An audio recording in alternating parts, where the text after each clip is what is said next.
আমার আজকের এই ভিডিওটা দেখে আপনার বাসার ছোট বাচ্চাটিও তৈরি করে নিতে পারবে মজার এই ডেজার্ট রেসিপি। আসসালামু আলাইকুম ভিউয়ার্স, কেমন আছেন সবাই? যেখান থেকে আজকে ভিডিওটা দেখছেন, আশা করছি আল্লাহ পাকের অশেষ কৃপায় সবাই অনেক ভালো আছেন। পারফেক্টলি যারা পুডিংটা তৈরি করতে পারেন না তাদের জন্য স্পেশাল আমার আজকের রেসিপি, আশা করছি ভালো লাগবে। প্রথমে আমি ক্যারামেলটা তৈরি করে নিব। সেই জন্য এখানে 3 টেবিল চামচ চিনি দিয়েছি, সাথে দিয়েছি 2 টেবিল চামচ পরিমাণ পানি।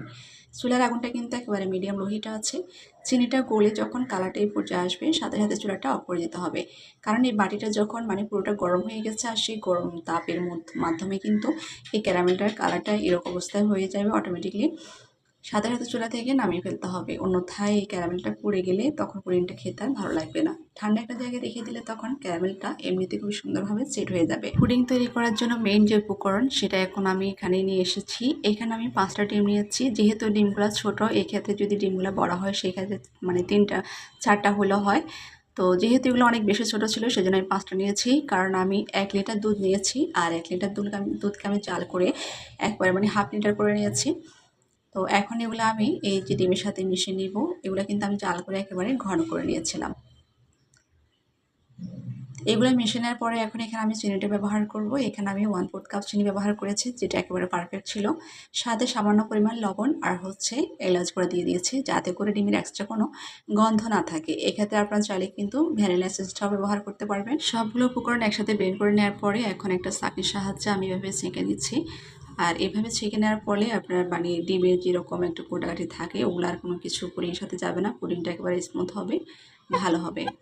এখন চলে একটা পাতিল বসিয়ে তার মধ্যে একটা কাপড় দিয়েছি আমি মোটা, তারপরে এটার মধ্যে স্ট্যান্ডার দিয়ে বাটিটা বসিয়ে দিচ্ছি। এভাবে যখন দিবেন তখন বাটিটা নাড়াচাড়া হবে না, পুডিংটাও সুন্দর হবে। পরিমাণ মতো এখানে আমি পানি দিয়ে দিচ্ছি, যাতে করে পানি আবার একেবারে শুকিয়ে গিয়ে পাতিল পুড়ে না যায়, সেজন্য একটু খেয়াল রাখতে হবে। ঢাকনা দিয়ে ঢেকে 25 মিনিট অপেক্ষা করার পরে দেখতে পাচ্ছেন মাশাআল্লাহ আলহামদুলিল্লাহ পুডিংটা খুবই সুন্দরভাবে হয়ে গেছে।